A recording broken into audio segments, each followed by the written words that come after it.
In the small American towns of the 19th century, the day began early.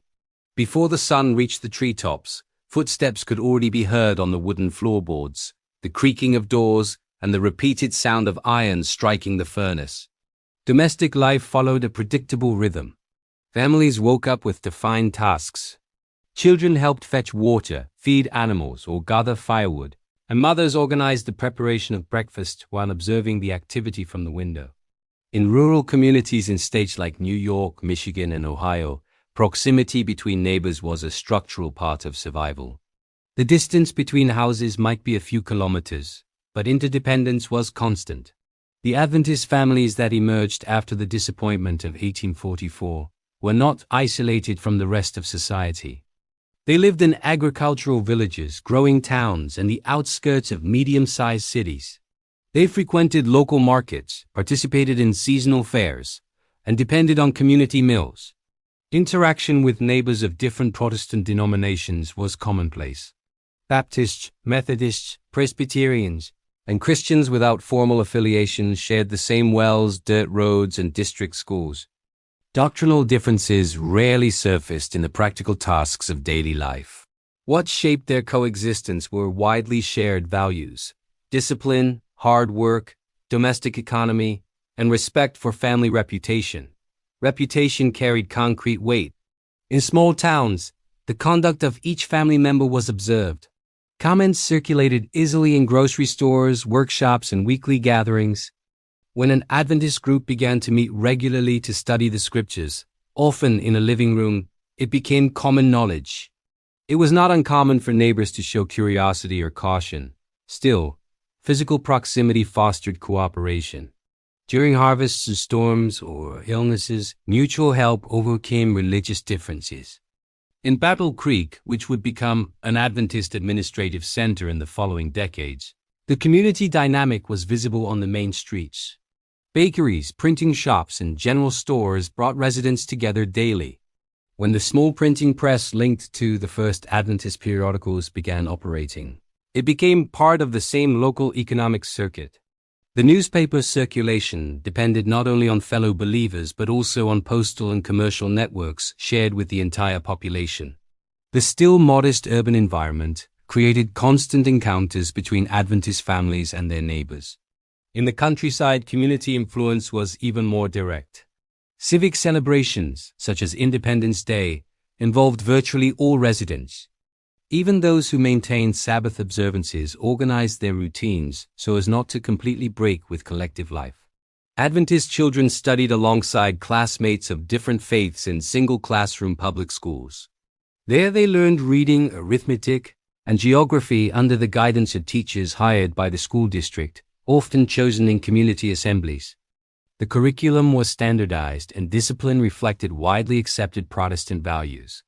Specific religious identity was lived primarily in the home environment. Within the home, family decisions took into account the opinions of the neighborhood. The choice to accept itinerant guests, such as preachers or literature distributors, could generate comments.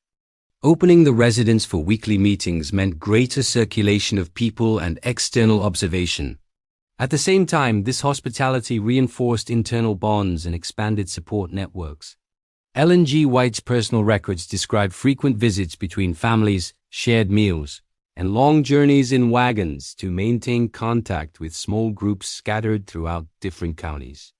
These accounts show that Adventist community life was not limited to the formal congregation, but blended with the common social practices of the period.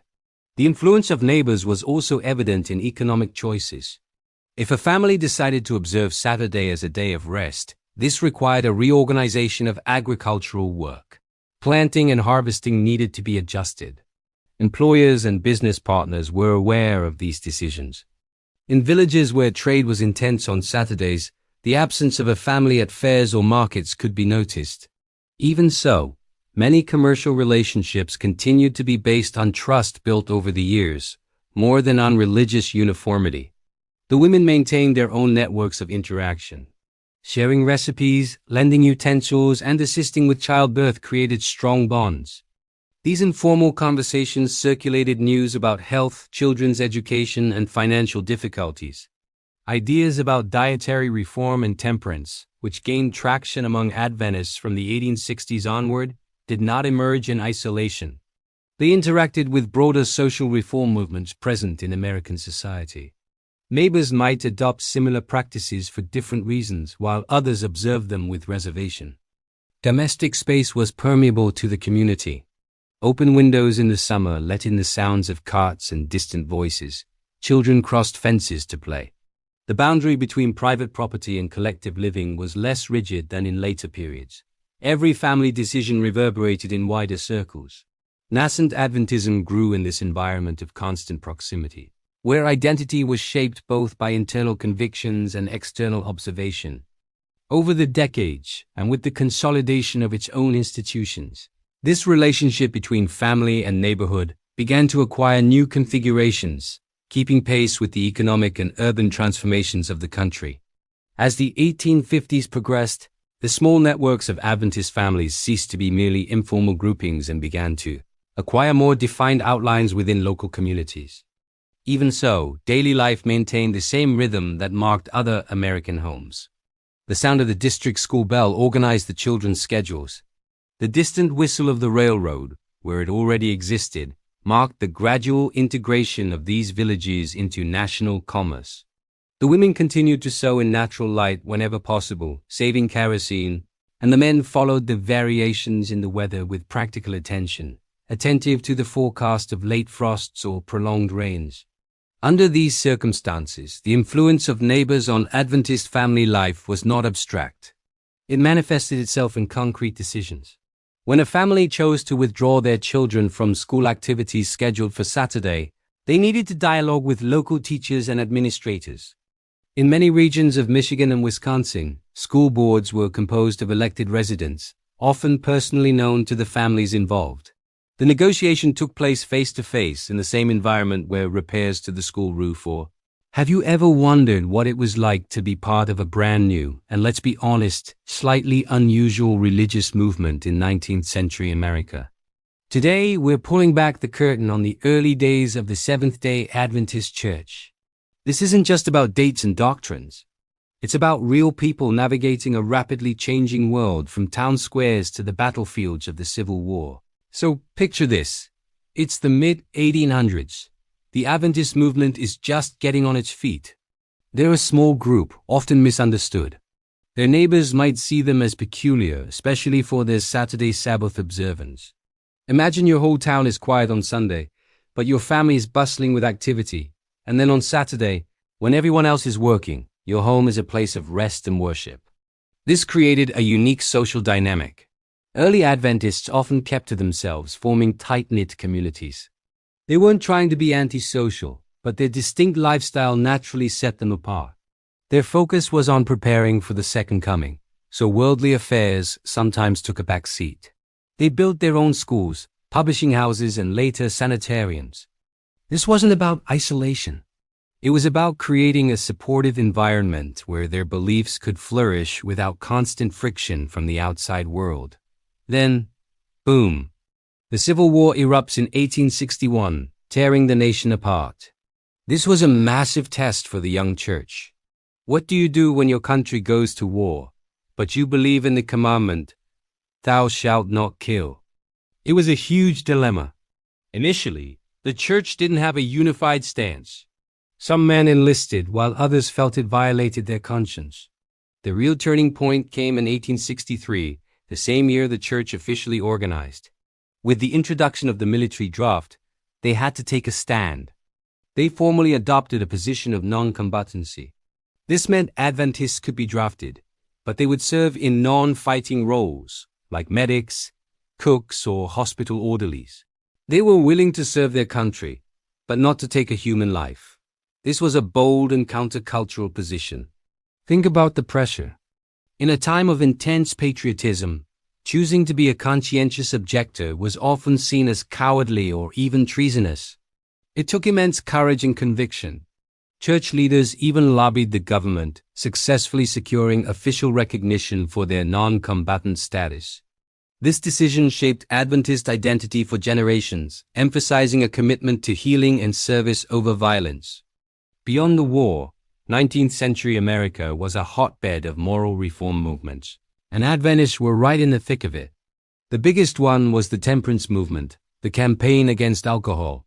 For Adventists, this was a no-brainer.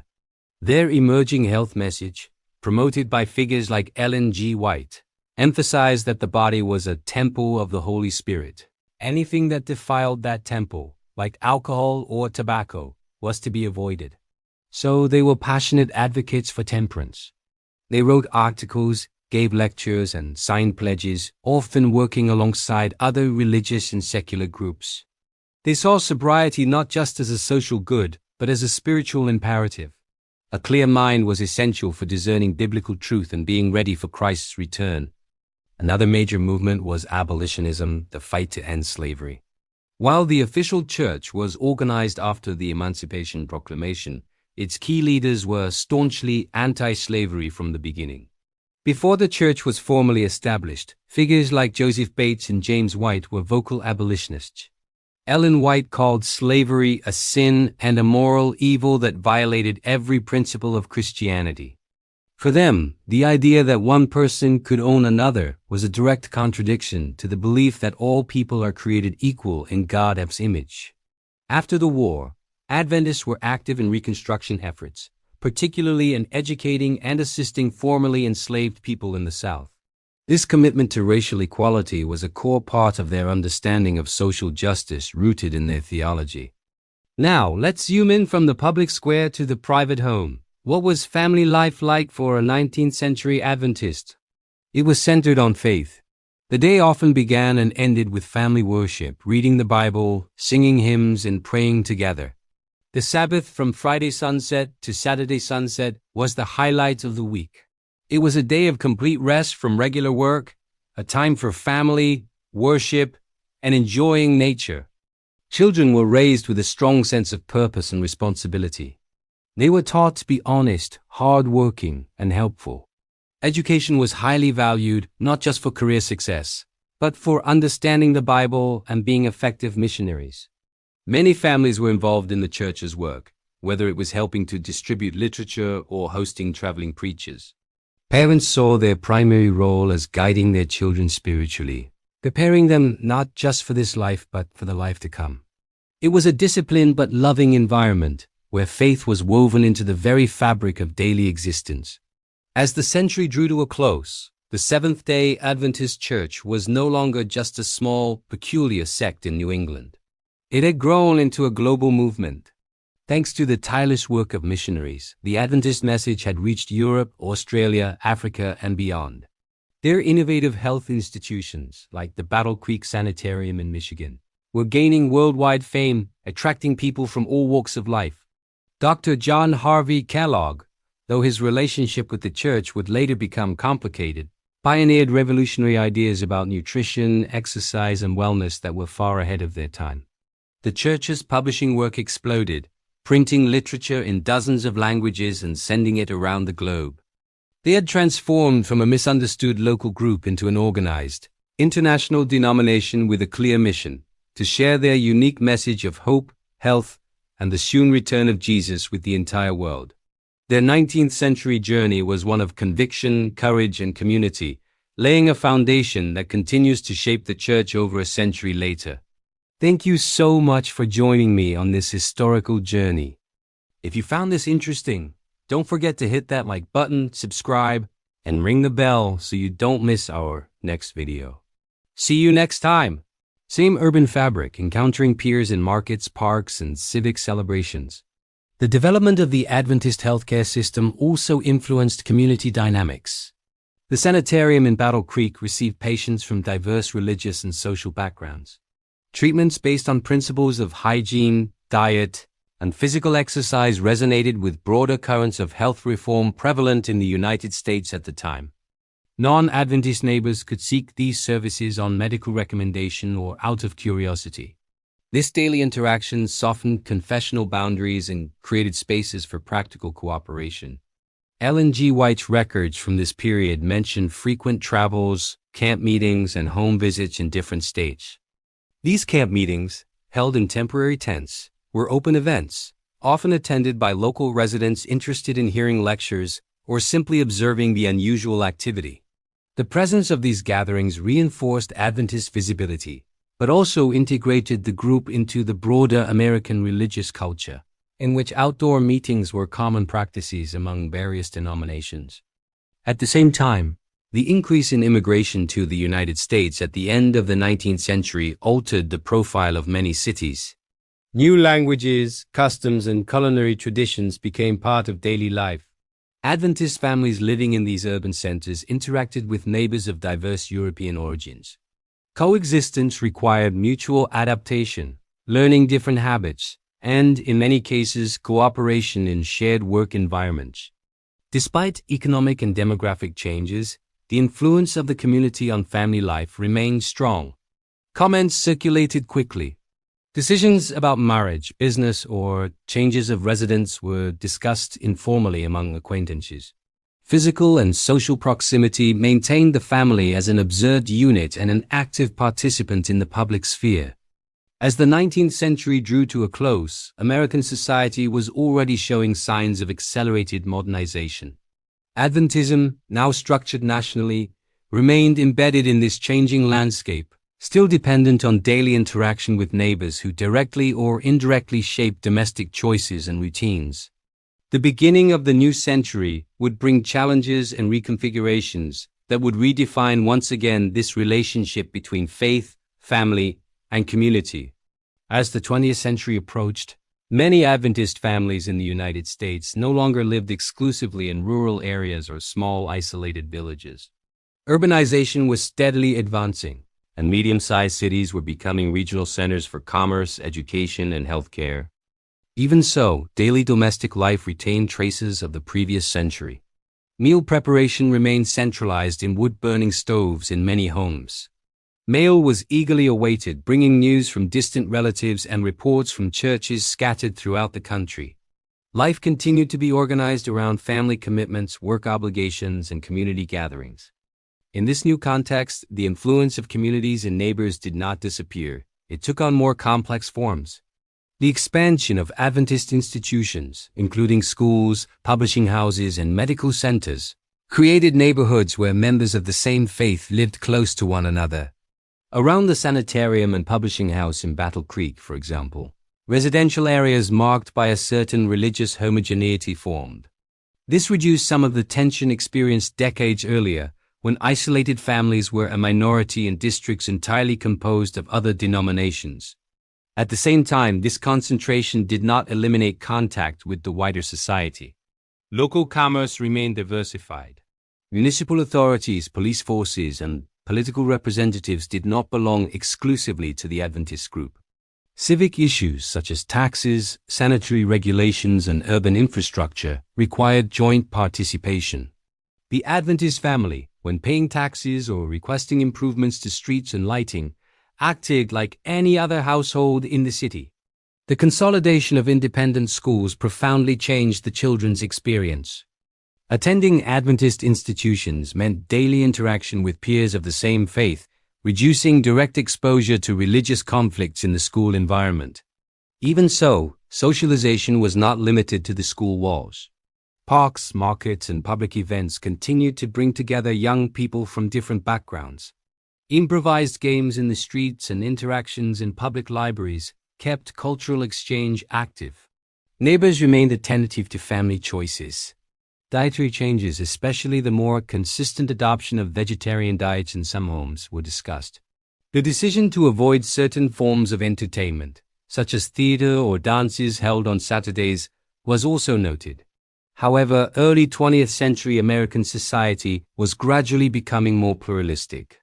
The diversity of religious and cultural practices broadened the space for differences without necessarily implying social rupture. Historical records indicate that, following the fire that struck the sanitarium in Battle Creek in the early 20th century, many city residents, regardless of religious affiliation, offered practical help. This type of solidarity demonstrated that community ties transcended confessional boundaries. The reconstruction and subsequent reorganization of Adventist institutions reflected not only internal decisions but also the surrounding urban and economic environment. Ellen G. White's writings from this final period of her life show a concern for locating institutions in less congested and healthier environments. Her observations engaged with broader debates about urbanization and public health present in American society. In recommending geographical changes, she recorded a perception shared by many social reformers of the time, who saw both opportunities and risks in large cities.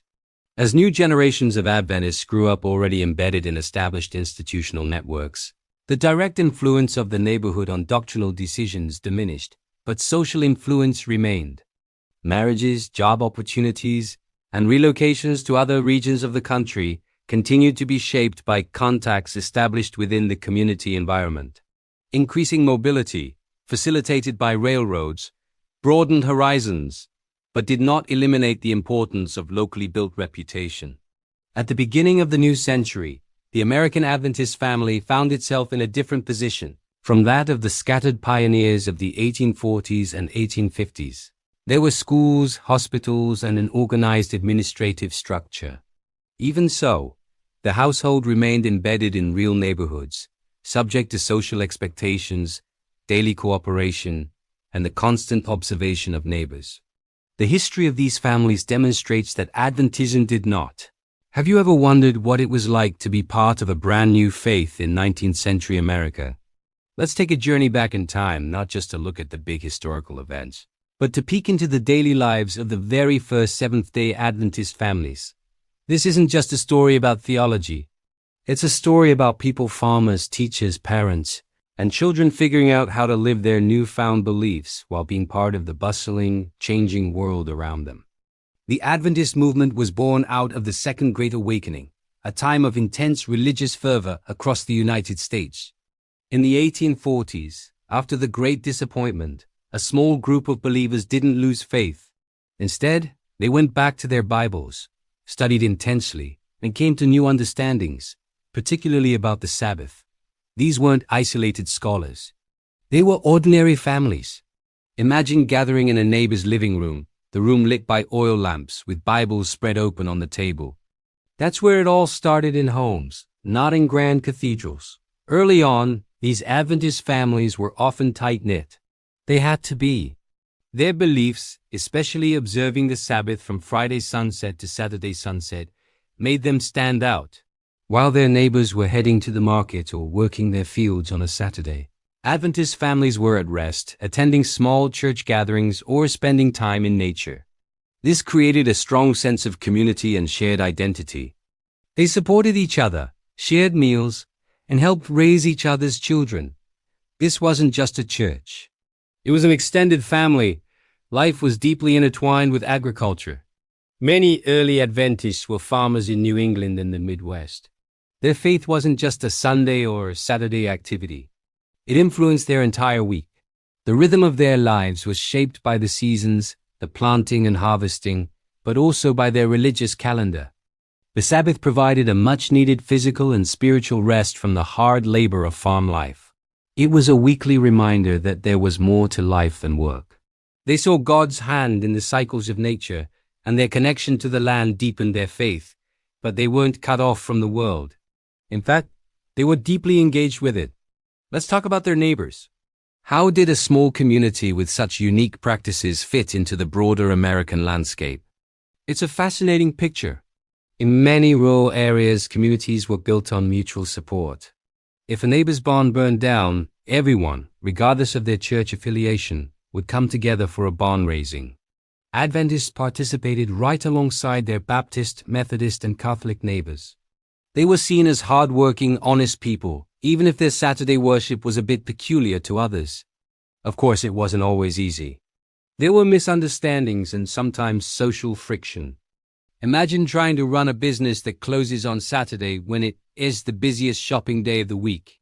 Or a child explaining to their school friends why they can't come to a Saturday birthday party.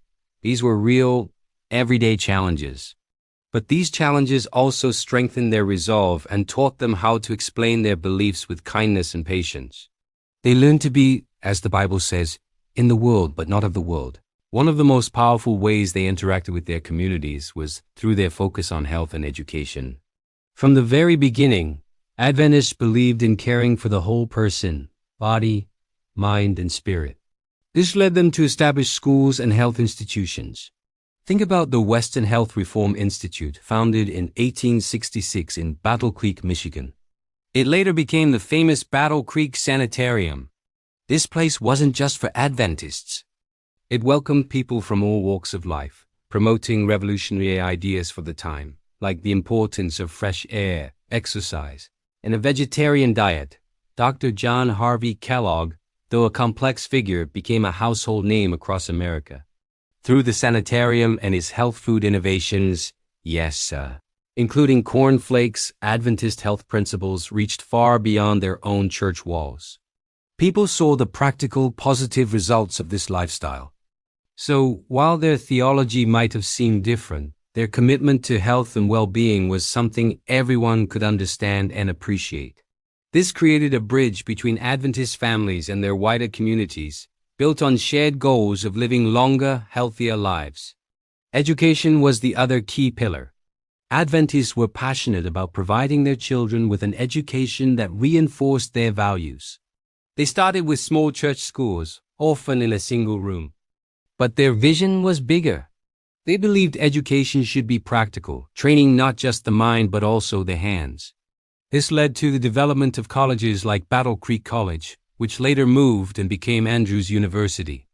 These institutions became centers of learning and innovation, attracting students and faculty from diverse backgrounds and contributing to the intellectual life of their regions. Let's zoom in on family life itself. The home was considered the most important school and church. Parents felt a profound responsibility to pass on their faith and values. Family worship was a daily practice, often involving singing hymns, reading scripture, and prayer. But it wasn't all solemn. There was joy, music, and laughter. They valued wholesome recreation, like hiking, picnics, and group games. They sought to create a positive, nurturing environment where children could grow up feeling loved and secure in their identity. As the 19th century progressed, the Adventist Church grew and spread across America and the world. This expansion was fueled by another key aspect of their community interaction: publishing. Using the new steam-powered printing presses, they produced a flood of pamphlets, papers and books like the Adventist Review and Sabbath Herald. Colporteurs or literature evangelists traveled from town to town, knocking on doors and selling books on health, family life, and Bible prophecy. This was a direct person-to-person form of engagement. It brought Adventist ideas into countless homes, sparking conversations and building relationships one doorstep at a time. So when we look back at 19th century Adventist families, we see a dynamic story of integration, not isolation. They built strong internal communities based on shared faith and practice, but they didn't build walls around them. Instead, they reached out through health, education, and publishing. They were active participants in American society, contributing to the nation's ongoing conversations about health, diet, and faith. They were pioneers, not just in a religious sense, but in a social one as well. They navigated the challenges of being different by focusing on what they could share, a message of hope and a commitment to practical whole-person wellness. Their story is a testament to the idea that you can hold firm to your convictions while also being a good neighbor and a contributing member of society. It's a legacy that continues to shape the Adventist Church today. The emphasis on community health, an education that began in those humble 19th century homes, is still at the core of the movement's identity around the globe. It's a history that reminds us that faith is not just about what you believe.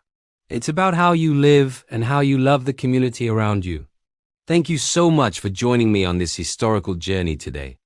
If you found this interesting, please hit that like button and subscribe for more deep dives into the stories that have shaped our world. Let me know in the comments what part of this history surprised you the most. See you in the next video.